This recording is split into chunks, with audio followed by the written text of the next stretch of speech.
nè ai ô cái anh lẹ do nó thì càng mà xài thì ni cảnh tiệt thật hậu han ta còn làm phần đi cho là heo mong lắm phần này á dua nắm xài cảnh channel te mình lâu like và mình lâu subscribe tụi mình cảnh nghiền tập mấy tên ô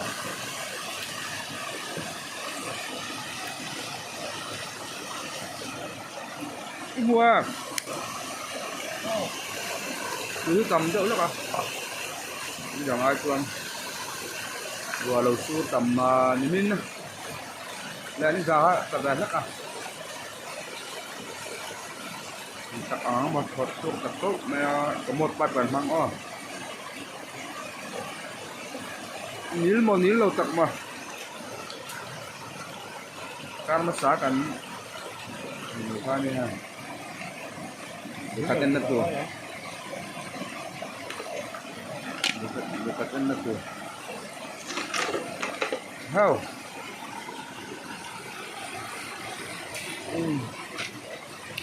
asin siya kalau thì cái đã xa đủ mấy qua cả cuồng về phải mặt nít là bé nhỉ mặt nít mì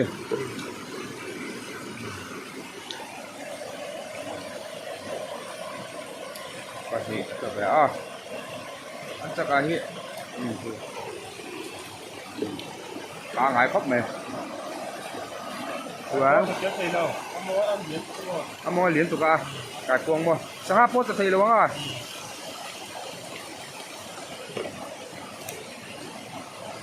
cái cần lắm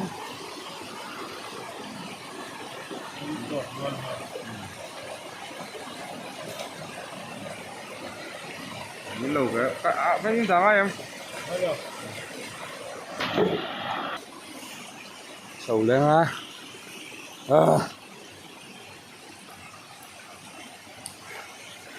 có thị này cuột chứ tất cả những cuốn là này thằng khóc này còn vật mà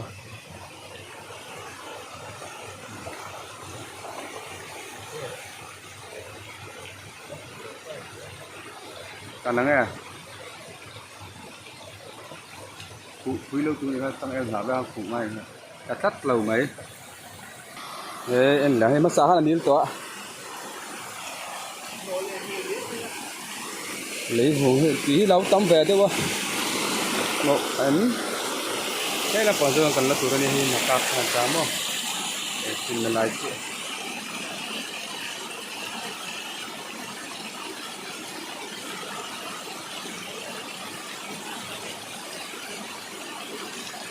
cả lầu đấy đấy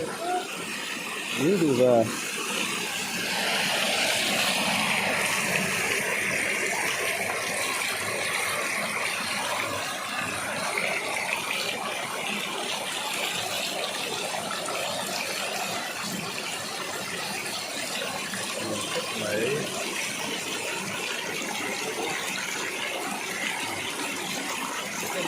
đấy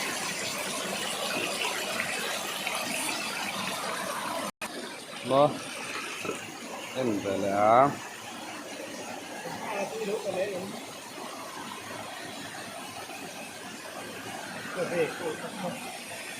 anh về thì em nè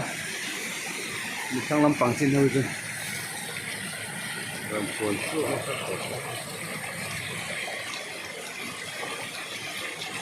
cho về tặng mua hello mua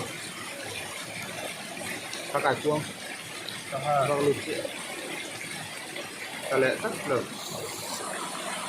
sợ quá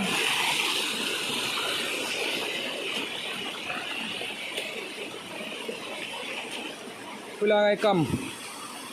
đây này mua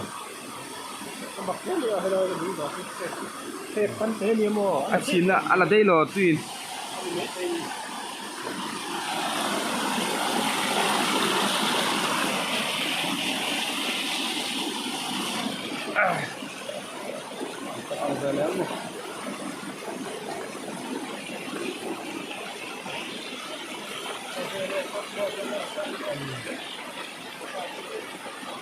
tiếng khóc này và khát tất về rồi khát tiếp tập ra khát tiếp là cứ đóng lắm rồi tôi áp được không góc được rồi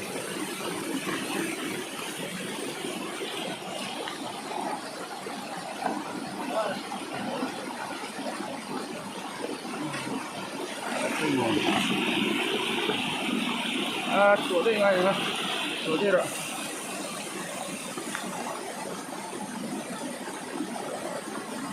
thôi té với chỗ đây rồi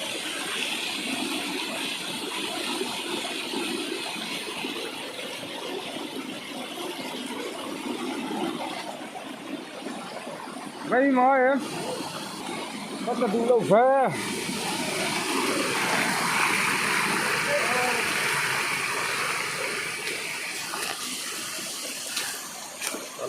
ơi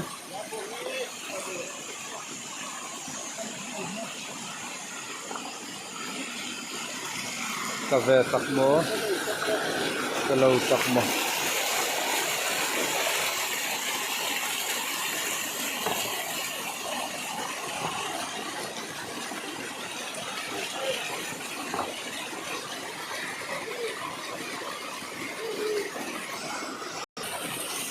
ta là nghe ai thế à ta được lâu phút mà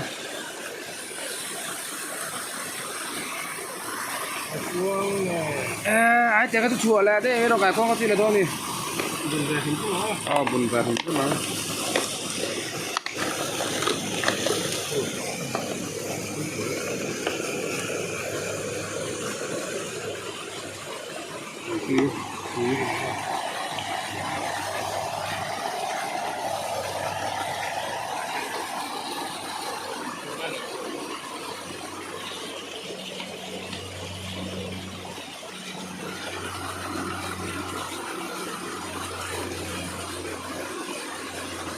ra vòng rồi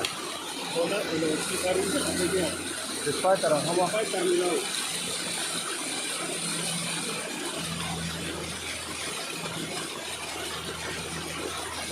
phải tarang đâu chứ không đấy trời ơi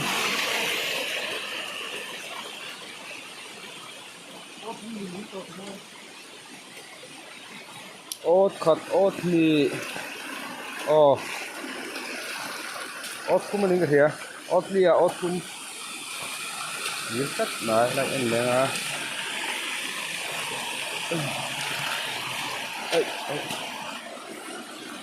cái anh không sao ăn thế thì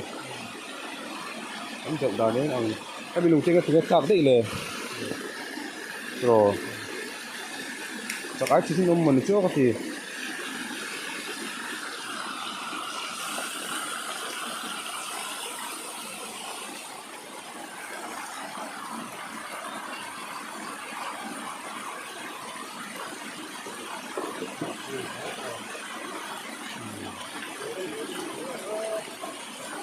nah dan tuh apa diklau ke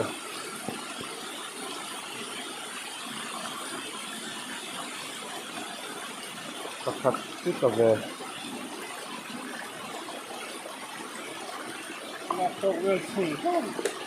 apa mak ke ya tuh kale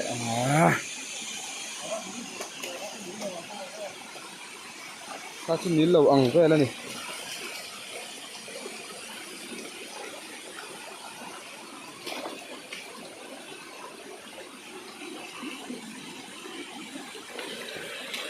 em lẽ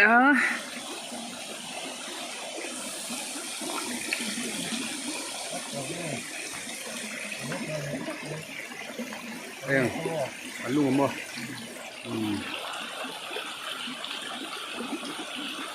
ta là nghe đồ khác về miếng đủ về sầu về là sẽ là ê chắc ăn về lấy ăn mồ ăn lâu về tập mồ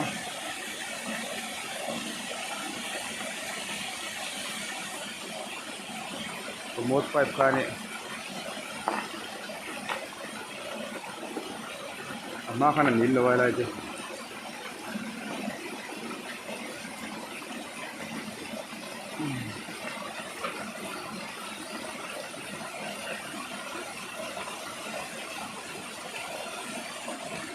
cái xuống bạc khát đấy ông mình thu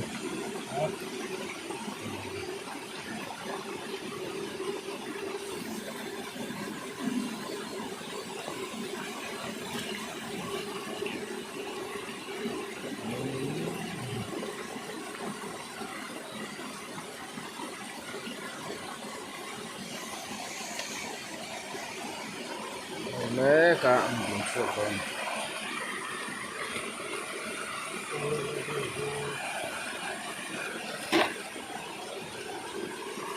à ông là lẩu lạc ông rồi cái tập tết em cái tiếng ó đi nó hộ nó sao luôn lẩu mò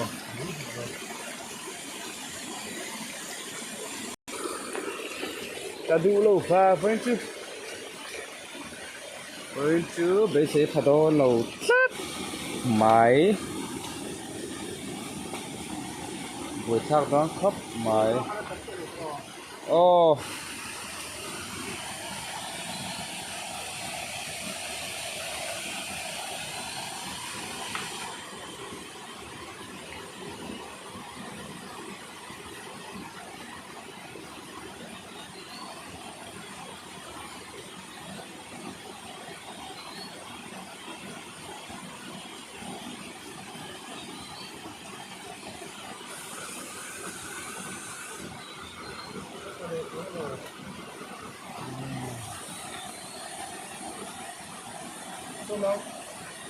số nắng mò ô cái số đây à ấy tiếp theo các bạn đón đi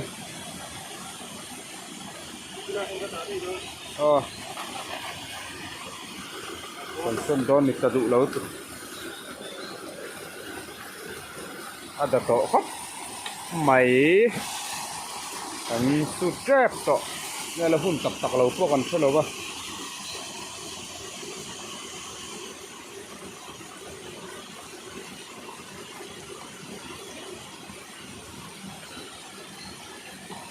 buổi lạc khóc mãi đến về nữa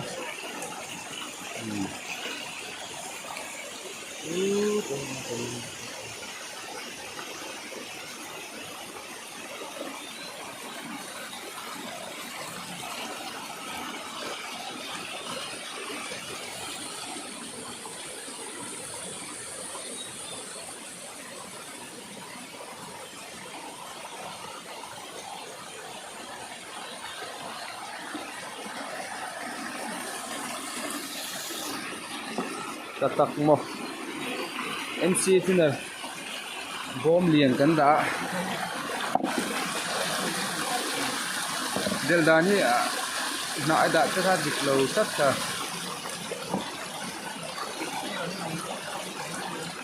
bó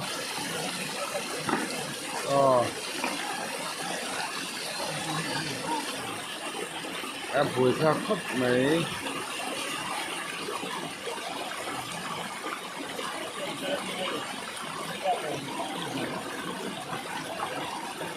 bakal cucak dah ha. Acak ahi. Abang về tổ hình chung là tổ ăn này. Các anh rạch dao tôi nè. Từ mấy thế kan.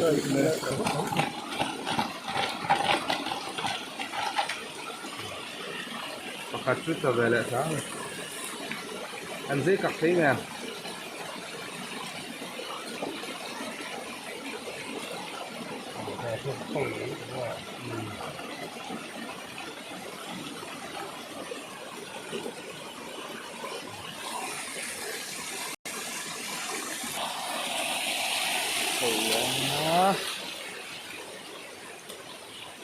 Tadi ini pun masih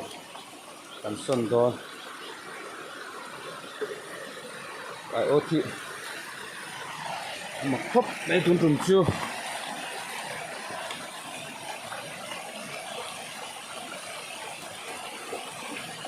đấy thì phải có nồi chát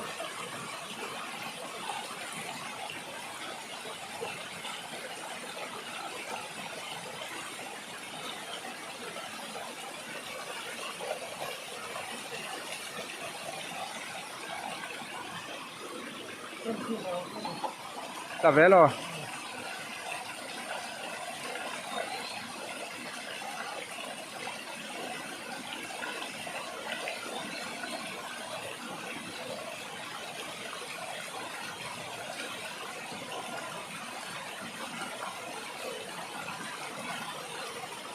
Cà phê này yên lắm. Pali chuan ni. Alu nung jom pali pakhat chi lak ko.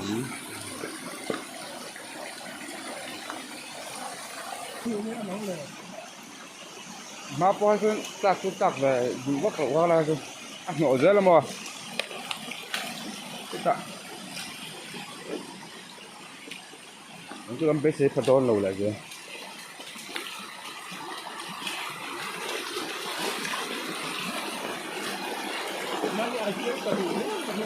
Đấy là có bê xế. Là lùng phúc phê của xế.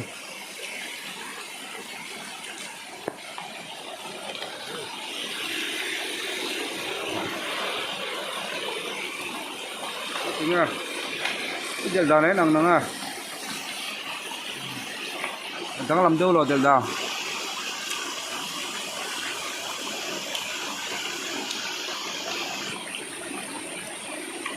Cái con lâu chỉ có nị con AIAWT trên à. En rục sọc lậu hết tụi ăn sọc hết mấy.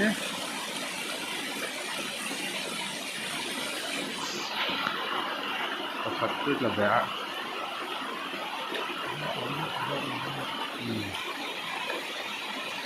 Liền.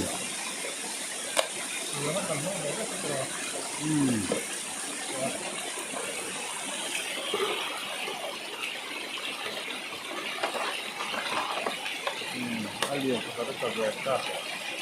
Sâu đấy.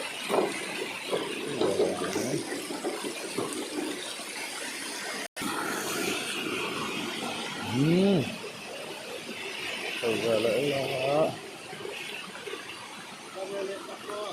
cà phê lấy nó e cắt chuột bọc nữa.